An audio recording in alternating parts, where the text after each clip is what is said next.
आज का सबक शुरू करने से पहले हमें पिछले असबाक पर भी एक नज़र डालनी होगी। बयान किया था कि लफ्ज़ बामाना की दो किस्म हैं, एक मुफरद और एक मुरक्कब। मुफरद की तीन किस्में की थी, इस्म, फेल, हर्फ, और मुफरद ही का दूसरा नाम कलमा भी है।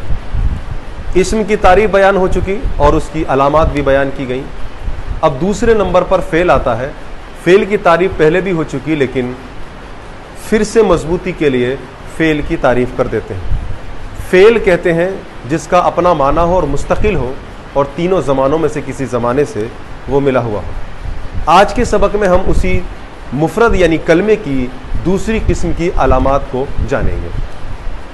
किसी भी चीज़ की अलामात जो होती हैं, जो निशानियां होती हैं, उनके ज़रिए से हम उस चीज़ को पहचानते हैं। इस्म की अलामात के ज़रिए ही हम इस्म को पहचान पाएंगे, फ़ेल की अलामात के ज़रिए ही हम फ़ेल को पहचान पाएंगे, और हर्फ की अलामात के ज़रिए ही हम हर्फ को पहचान पाएंगे। तफसील इंशाअल्लाह तबारक व तआला आगे वाले असबाक में आएगी। लिहाजा अभी यहाँ से हमें इतना जानना है, इतना सीखना है कि ये चीज़ें फ़ेल की अलामतें हैं। ये तो फ़ेल की अलामतों में है पहली कि शुरू में कद का दाखिल होना, यानी कद भी फ़ेल ही पर दाखिल होता है, फ़ेल की अलामत है। जैसे कद समिया, इसका माना है उसने सुना है। दूसरे नंबर पर है शुरू में सीन का दाखिल होना, जैसे सयकूलु, इसका माना होता है अनकरीब वो कहेगा। तीसरे नंबर पर है सौफा का दाखिल होना, जैसे सौफा नुअज़्ज़िबु, अनकरीब हम उसको अज़ाब देंगे।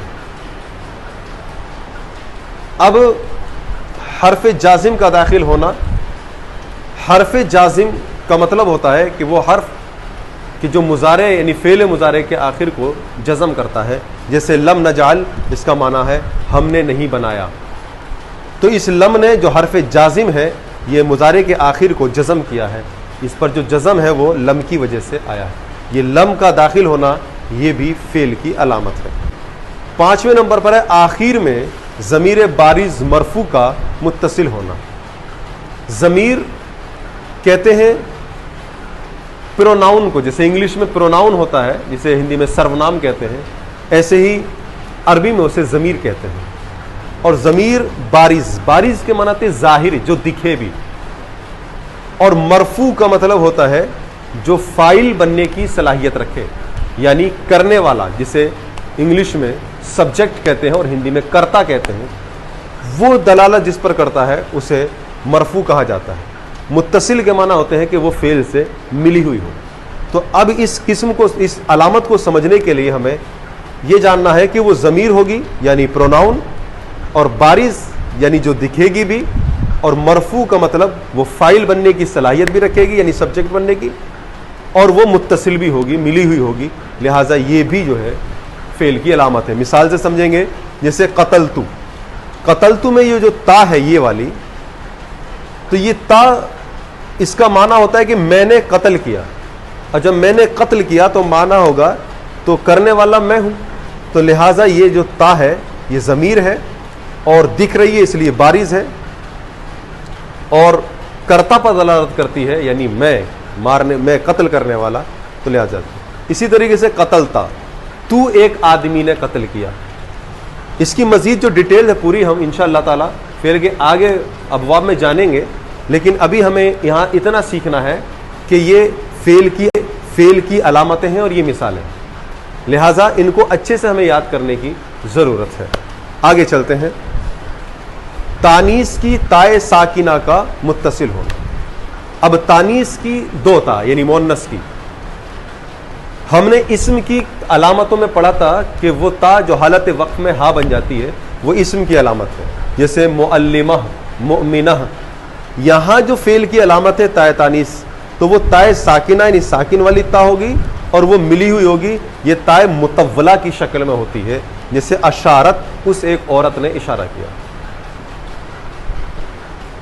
अब नहीं, सातवें नंबर पर नहीं यानी किसी चीज़ का रोकना, मना करना किसी चीज़ का, जैसे ला तहज़न, रंजीदा ना हो।